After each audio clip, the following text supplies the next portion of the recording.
Hello my friends, I'm Crater, your favourite storage container. It's time to stab some zombies. Also, please start a gang during an apocalypse and indoctrinate loads of members to get them to subscribe to make this the biggest channel on YouTube. We're already at 41 subscribers, so we're really close. I began the 4th day of this series by reading the note that I found in a coffin last time, which basically told me to go infiltrate some government-run gang's house to bring some woman I don't even know what's essentially a glorified book. I'm meant to find this place via a drawing that couldn't have been drawn by anyone except a camera. I mean, just look at this photorealism. There's no way it was done with a pencil. I mean, I can't even draw a dog without it looking like a demon. After gathering some gear and figuring out a plan, I drank until I blacked out because in this game I'm severely dependent on alcohol. Upon my arrival in Via Corolla, I got chased by a zombie, so instead of using normal weapons, I instead decided to use the most lethal one of all, a can of pinto beans. Don't worry though, it's not a waste because this game is set in America,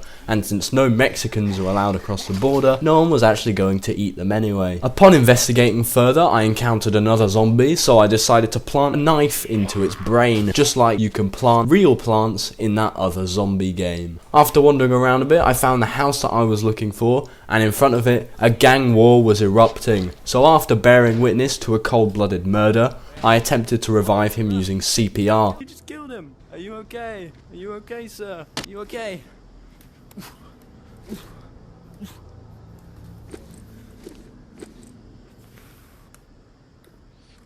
Which surprisingly didn't work after a bullet pierced his skull. I attempted to enlighten these people on human principles and the Geneva Convention, but they didn't seem to actually care, so I left. While walking back up the street, I encountered a couple more zombies, but since my knife was about to break, I instead decided naturally to use a spoon. So I scoop his eye out just as if he were a bowl of cornflakes. I even went back for seconds.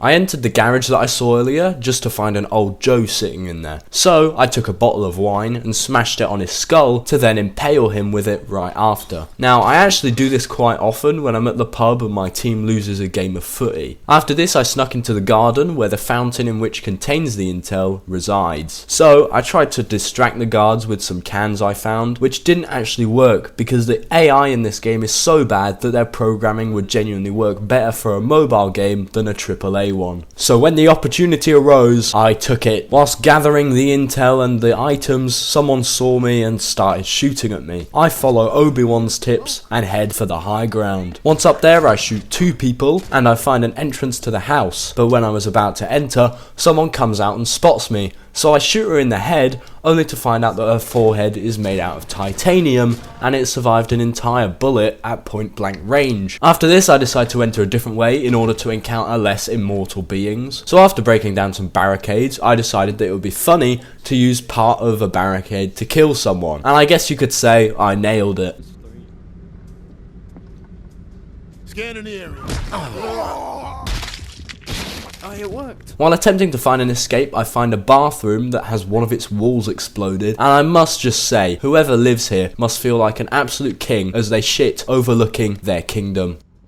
Anyway, I peer out the wall and get spotted by 2 more guards, and as I try to escape, I attempt to jump to another ledge, where I fall to my death even faster than I fell for your mother. Anyway, just ignore that, that wasn't actually canon, this is what actually happened. While in front of the house, I see 2 gang members and decide to get up to a little bit of funny, goofy mischief. I begin by pummeling a woman and then throwing stuff at them both.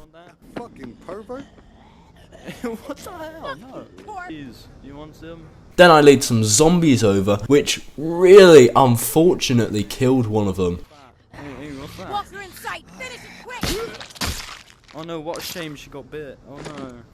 Oh no, she got bit. Wow, that is a shame. And for some reason, the other one started getting mad at me. But sadly, he so unfortunately, just happened to suffer from a heart attack. I gather the intel and get out, since greed is how I died last time. Well, mostly gravity, but also greed. So I decide to explore the area a little more and find another house that's guarded, so I go round the side, where I find a few barricades that I could easily axe down. I looted the house, and once I came out, I decided to say hello to the guard. By saying hello, I obviously meant impaling them with a crowbar.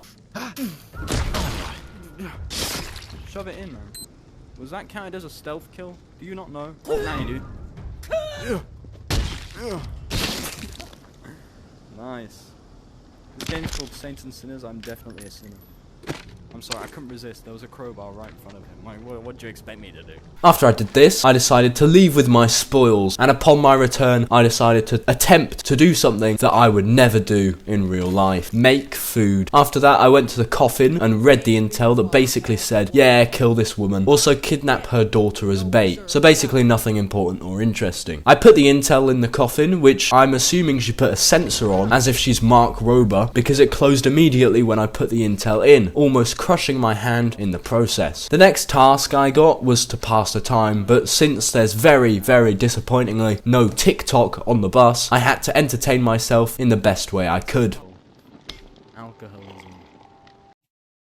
There it is. That means that it's ready. Hey, you there? Oh, Hello? shush. Too much plot going on. Anyway, thank you all for watching. Next week's Halloween, and I have a great, scary, spooky video lined up, so get hyped. Whoop whoop!